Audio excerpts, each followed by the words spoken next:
Hello and welcome everyone. In today's lesson, we're going to be focusing on the arithmetic number pattern. Okay, another name for arithmetic number pattern is a linear number pattern, and it deals with having a constant first difference. Let me give you an example of what I'm talking about. Consider the number pattern 3, 5, 7, and 9. Okay, so these four terms form a linear pattern, okay? And it has a constant difference of 2. To progress to the next term, you need to add a constant of 2. Okay, and that's why the next term could be found by adding 2 to the previous term. Okay, now this constant difference is found by subtracting any two consecutive terms. So maybe you have term 2 and you subtract that by term 1, and it should be equal to term 3 subtracted by term 2. So any two consecutive terms. In this case, we would say 5 minus 3 to give us 2, and 7 minus 5, that also gives us 2. So we see here that our first term, or our second term minus our first term, is equal to our third term minus the second term. And we'll have a look at this formula a bit later on when we do some more practice with unknown variables. Right, now let's start off with a nice easy example. Here we have 3, 7, 11, and 15 as the first four terms of this arithmetic pattern, and then 95 and 99 as the last two terms. Okay, so our constant difference in this case would be 4, because 7 minus 3 is 4 and 11 minus 7 is also 4. So we simply adding 4 each time to go from one term to the next term. Right, so if we continue with that, our next two terms should be 19 and 23. Okay, right. Now our next question asks us to find the general formula for this pattern. So for question B, to find the general formula, we are going to make use of our general formula for any arithmetic number pattern. And that is Tn equal to A plus n minus 1 times D. So in this formula, you need to remember that A always represents the first term, which in our case is the number 3. And then D represents that constant difference. Okay, I'm going to say constant difference. So let's substitute and then simplify as far as possible. So A, 3, D is positive 4. Distribute the 4 with the n and the minus 1. So this gives us 4n minus 4. Now you want to go ahead and add some like terms, and that leaves us with 4n minus 1. Okay, and that is the formula. That's the general formula for this number pattern, 4n minus 1. Maybe you are familiar with an easier formula. Okay, I will just write it over here on the side. So this easier approach looks like this: dn plus t0, where dn is the difference times n. So that is 4 multiplied by n, because the difference is 4. And then term 0 would be the term that comes before the first term. So if you imagine that pattern going backwards, what number would come before 3? And that number would be negative 1. So term 0 would be negative 1. So this is maybe an easier way to find the formula of an arithmetic number pattern, but I showed you both, so you get to choose which one you'd like to use. Okay, let's move on then. Now for question C, here we are looking to calculate the 15th term of this pattern. And so we're actually going to go ahead and use that formula, which we just got. So 4n minus 1. This formula allows us to find the 15th term. Okay, so T15, that represents term 15. And then we're going to multiply 15 with 4, then subtract 1. Okay, so 4 times 15 is 60, and 60 minus 1 is 59. So the 15th term is equal to 59. That's your final answer. Moving on to question D. This question now asks us, how many terms are there in the sequence? Okay, so to know how many terms there are in the sequence, you need to know the position of this last term. Okay, so 99 is the last term in this pattern. And let's just say, for example, 99 was the 10th term. Then we'd know that there's exactly 10 terms in the pattern, because that's the position of the last term. Okay, so let's find out what the position of term 99 is. Again, in order to do this, you first need to use your general formula for this pattern. So you can see this general formula comes quite in handy. It allows us to calculate the position of any term, but it also allows us to calculate the value of any term, like in the previous question. Okay, so to find the position, we're going to substitute the 99 with Tn, and that allows us to calculate n, which is our position. Okay, add 1 to both sides. That will give us 100 equal to 4n. Now divide by 4 on both sides, and n is equal to 25. So it means that 99 is the 25th term. Or I'll say the 25th term is 99. Therefore, there are 99 terms. Okay, and that's how many terms there are in the sequence. And so we now come to question E. This one now asks us to find the sum of the sequence. Calculate the sum of the sequence. And so you can see I have little plus signs in between each of the terms. 3 plus 7 plus 11 plus 15. And we're going to add up all the terms all the way up until term 99.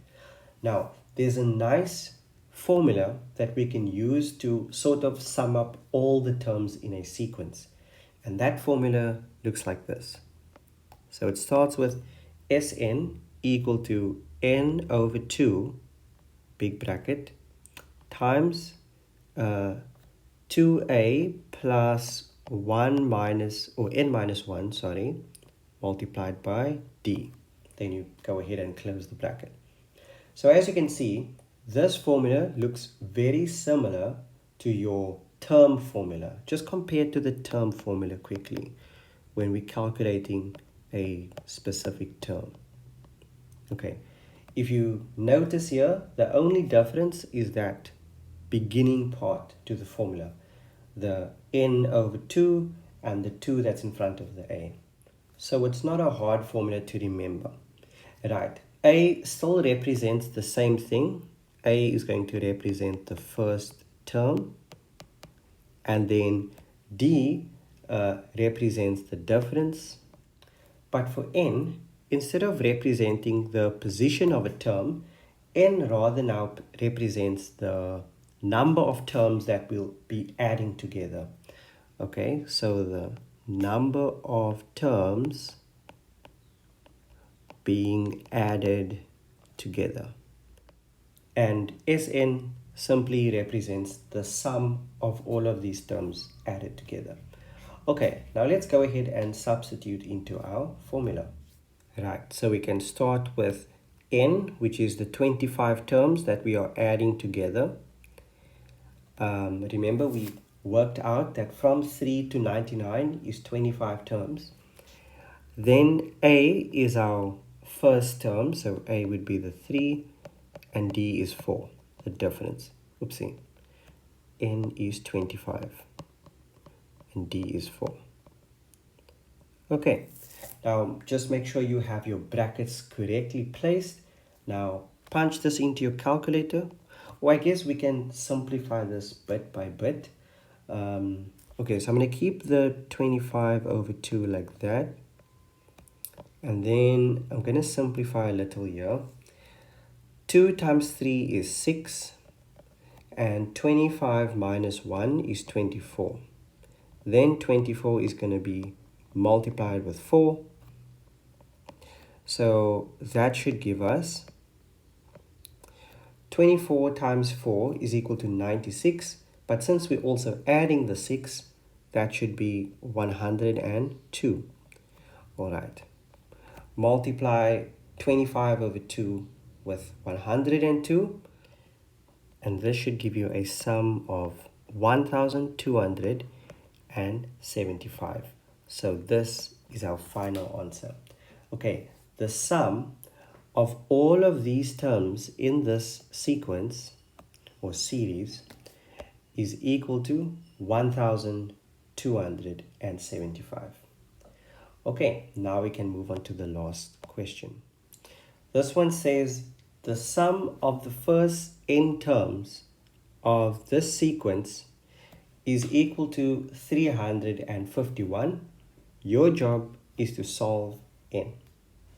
Okay, now they're telling us that the sum to the first n terms, meaning like if you take the first term, add the second term, add the third term, all the way up until this nth term, okay, which could be like the 8th term or the 10th term. We don't know what n is, but we're going to solve it. Okay, and in order to solve it, you want to go ahead and use the sum formula. Okay, because this question speaks of finding the sum or using the sum to find a certain number. So we're going to make use of the sum formula. Again, make sure you copy this down correctly. Now substitute into your formula.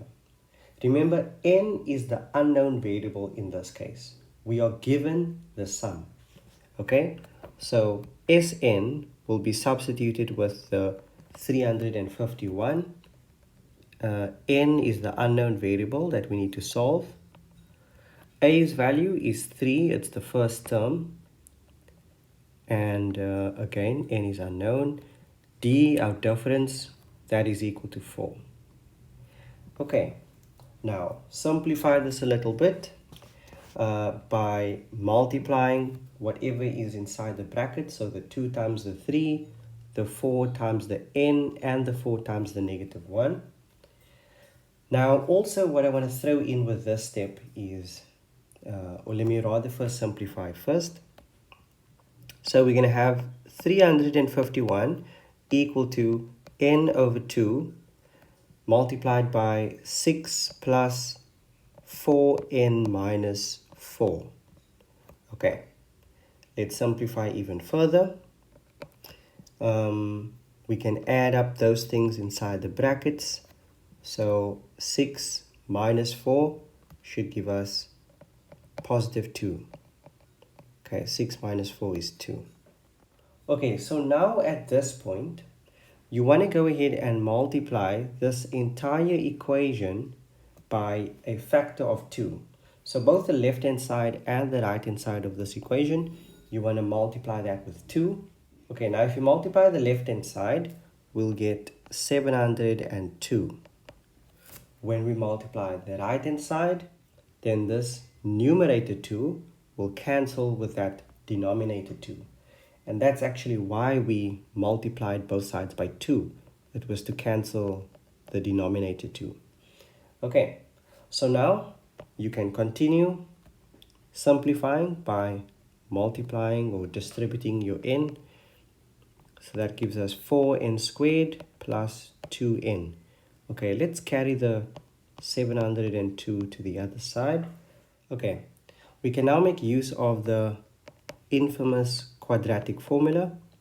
So that's negative b plus or minus b squared minus 4ac divided by 2a. And now we just substitute. A is 4, b is 2, c is negative 702. So let's put the 4's in where a is supposed to go. B will be 2. C is that number, negative 702. Don't forget the negative. Now we can punch this into our calculator, and the calculator will basically do the rest for us. Okay. Now when we have the plus sign, our answer is 13 for n. And when we have the minus sign, the answer is negative 27 over 2. Okay, so our answer is going to be the 13th term, or rather the sum of the first 13 terms. And this one would be an invalid answer, since the value for n that we are looking for has to be a natural number. So I'll say n, an element of the natural numbers. And that's it for arithmetic patterns. I hope you enjoyed this video. See you in the next one.